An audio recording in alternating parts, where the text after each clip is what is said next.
Hi mga ka-journey! Andito tayo ngayon sa Pakalat River, mga Tarem, Pangasinan. Ayan. Kakaiba itong river na ito dahil ang daming bato sa linaw ng tubig. Samahan nyo ako at mamasyal tayo dito. Bibigay ko sa inyo yung view in this view at mamaya dun sa taas. Okay? Tara!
Maganda tignan dun sa baba, pero nasa taas na ako.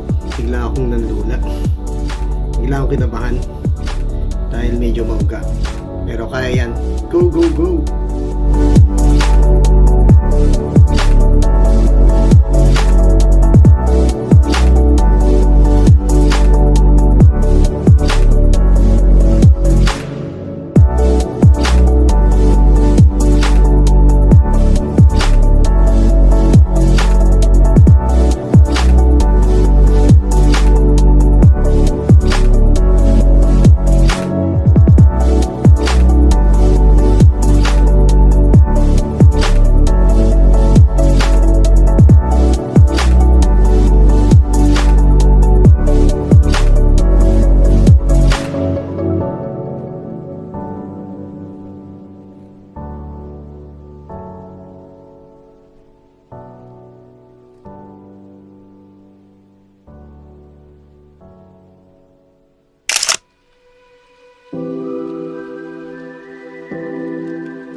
Ito naman yung view dito sa kabilang side. Ayan. As for my ilog memories, sa ilog ako muntik ng malunod at natutong lumangoy. At an early age, natutunan ko na meron palang dalawang klaseng kaibigan. Kasi yung tinuturing kong kaibigan ay bigla na lang ako tinulak kahit alam niya hindi ako marunong lumangoy. And isang kaibigan ko na nasa kabilang side ng ilog ay biglang napatalon. Tinalo niya yung 10 meters sa taas ng ilog para lang masagip ako. So meron talaga mga kaibigan na itutulak ka para sa iyong kapahamakan at meron namang iaangat ka para sa iyong magandang kinabukasan. Or gagamitin ka lang o pahalagahan ka. Kaya sabi ko, it's very important kung sino ang kasama mo sa iyong journey. And sad to say, ganyan pa rin ang takbo ng mundo sa ngayon. And I had a moment when I was struggling to float. Sabi ko nun, ganito na lang ba yun? Ganito na lang ako lilisan sa mundo. Sabi ko sa sarili ko, hindi pwede. Kailangan kong umangat. Kailangan kong lumutang. Kailangan kong mabuhay. I was about to lose hope at that time.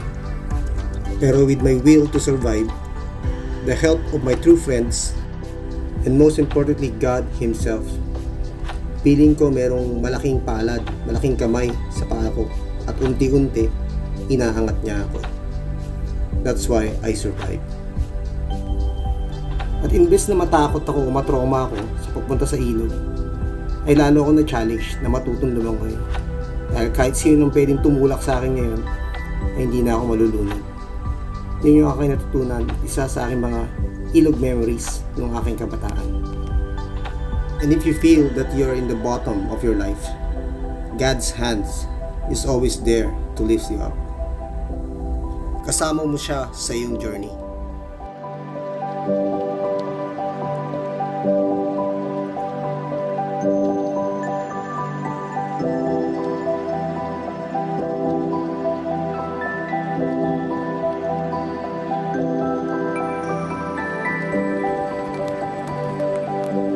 Guys, ganito tumawid sa tulay.